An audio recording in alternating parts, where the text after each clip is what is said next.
Hey MSU, welcome again to another Sunday message. We hope that your weekend has been blessed. We hope that everything that you have done this weekend has caused you to have rest and relaxation and joy. That God spoke to you in a variety of ways this weekend. And we hope that even this message is something that is going to push you forward into all that you are doing for this week to come and that would empower your life.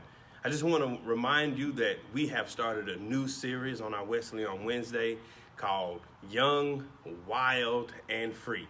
And we're going to break down that word wild. So we expect you to come and hang out with us on Wednesday at 7 p.m. in Olympus 130.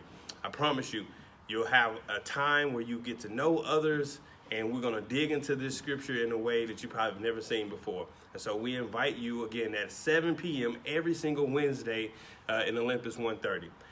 I promise you, you'll have a time where you get to know others, and we're going to dig into this scripture in a way that you probably have never seen before. And so we invite you again at 7 p.m. every single Wednesday in Olympus 130. In addition to that, though, we know that y'all are students and that you need time to study. So tomorrow, on Monday, we have study hall every Monday in Kiowa.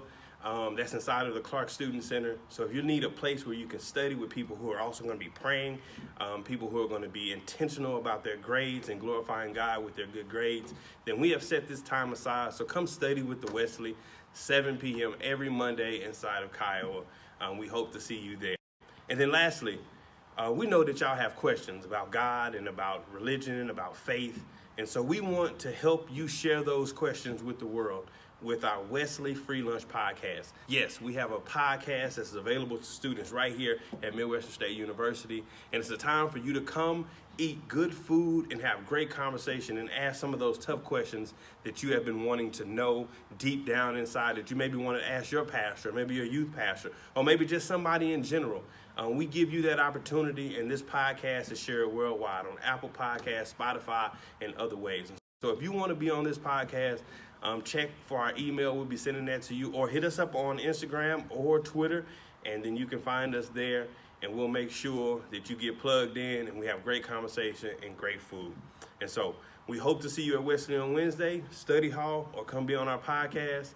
Let's get into our Sunday message.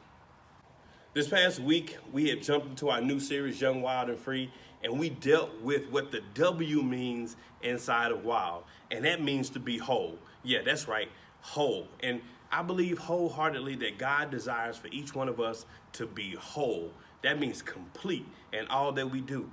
But we can't be whole if we don't follow three simple things that I think will teach us how to be whole, how to be our most complete selves so that we can glorify God and we can live this young, wild, and free life. And the first thing is this, that wholeness happens when our speech and our conduct comes together. In 1 Timothy 4:12, the scripture teaches us that let no one look down upon you because you are young, but be an example to people in your speech and in your conduct.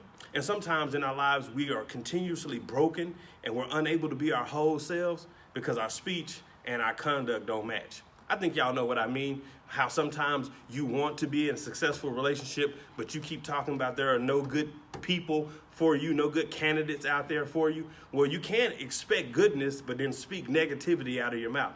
And so in order to be whole and complete, you have to make sure that the things that come out of your mouth also align with your actions. You know how sometimes we really want to be in a certain space, but our actions say we don't really care about it? We can't reap the benefits of being in that space if we act like we don't really want to be there. And so when our actions and our speech align perfectly, that's when wholeness kicks in. That's point one. But point two is this.